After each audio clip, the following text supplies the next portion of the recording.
To another video with me. My name is Dustin. In this video, I am going to be bringing you another wonderful piece of information that you probably are going to want to stick around for, and it's really going to clear up your, what do you call it? The confusion that you may have around the poor man's covered call. It literally is so complicated, but before I go ahead and get started, I'm not a financial advisor, so please discuss with one before you go and buy assets unless you feel comfortable. I just want to mention that way I don't take the blame if you buy stuff, but you are more than welcome to buy some of the stuff that I talk about on these videos. So in this video, I want to basically clear out the profit and loss for the poor man's covered call.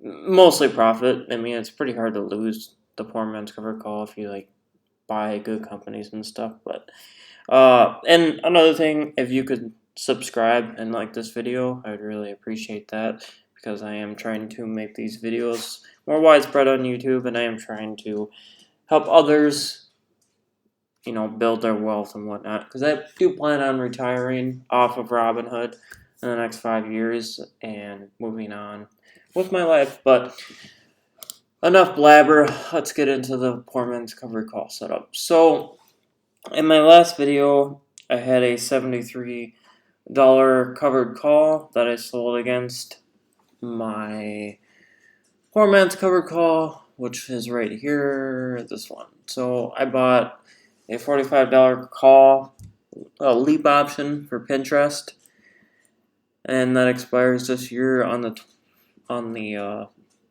month of August, of the 20th of August there, which you can see right here.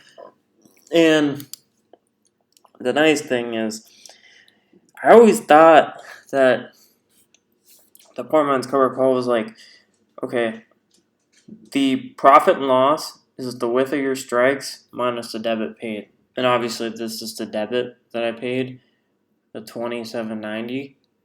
So I sold a covered call against this back last Friday because Pinterest had earnings this week, so it was a really hefty premium for that one that I received when I sold it. But I did not win that because obviously Pinterest closed at over $80 a share, and I picked the $73 call. I knew it was going to get exercised, but I wanted to just show you guys, and I didn't do it on purpose.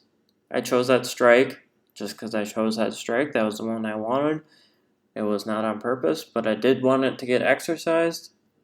Could have not gotten exercised. No, maybe. I don't know, but obviously it did.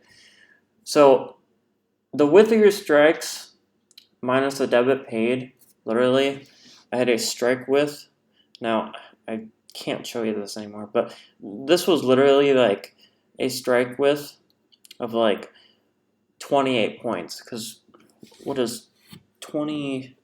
So 45 and 73. So take 73 minus 45, and you get 28 point strike. And this was worth $27.90, so I assume $10 in profit from this. Plus, I collected the premium. Right, where is it? Over here. Should be right here. So this will be your kind of proof aspect of it. That way, it really helps you out. So I want you to see some proof. That way, you're not so confused. But where is it? So, as you see, I bought it right here. Then I sold a cover call against it for $505. So, my understanding was that I got to keep $505. And the only reason why it's so much is because of earnings week. So, it's really high premium. And then, if the width of my strikes was 28 points, I was under the impression that I would get $10 from the option. And I would get $505. I was wrong. And I watched other YouTubers, people that have lots of subscribers, 100 plus K, way more than me, like talking about this, and they're saying it's the width of your strikes minus the debit pay, and that maybe that is right if I do the math, which I'm not going to, but in my mind, it sounds like it's not. So what happened to me was when this got exercised on Friday, like I checked it at 3 p.m. or whatever when they had it exercised and stuff, and all they did was they bought back the cover call that I sold against it. So this is the cover call that I sold, which was for 73. Right here you can see I sold a cover call against it, collected $505. And then right up here, they sent me like a message. I'll show you that in a second. But they sent me a message, and then I looked, and it said that they basically bought back the cover call that I sold for $860. So all in all, I lost. Now I don't think you really lost on this. I mean, you gained so much from it, but in a way you lost a little bit of money, but not really.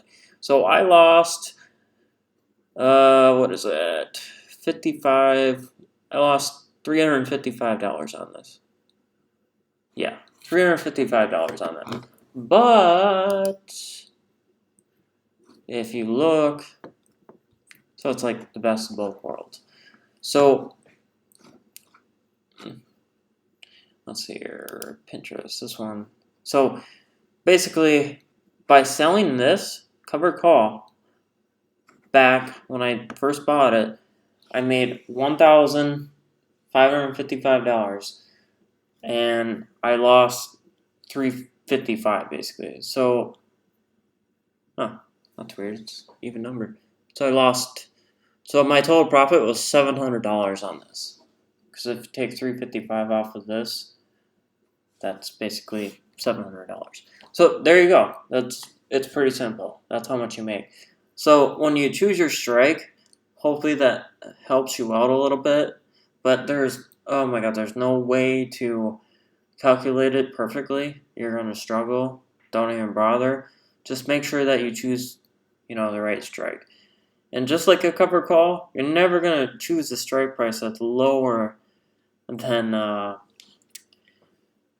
what your average cost is. Like if you buy 100 shares of like Apple at $138, you're not gonna sell a covered call against it for 137 strike price, because you're gonna end up selling your shares for a $100 loss automatically. So just try to think of it that way, and I do hope this helped clear up some things. But here's the message that I got from Robinhood. So basically, right here.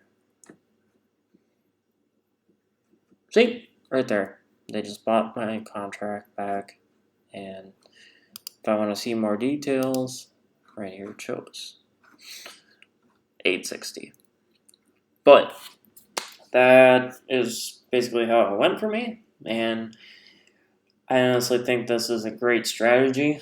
And as you're going to see, my account, now I just started doing this back in October, I believe. So October 30th, I said I'm going to start selling cover calls, and I found out about the poor man's cover call. And you can see that my portfolio is really volatile because these are controlling 100 shares, so it's like moving like crazy. But ever since starting this, like, I will never go back, because like this period right here, when was this? October 30th. So this is right when I started. I mean, look at that. Like, no gains. Right here, started my portfolio, 14,980.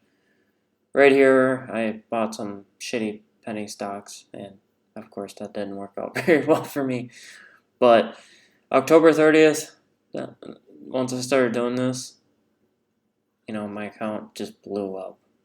Just crazy. This is when I started my poor man's cover call right around here. I found out about that. But overall, I'm up 53%.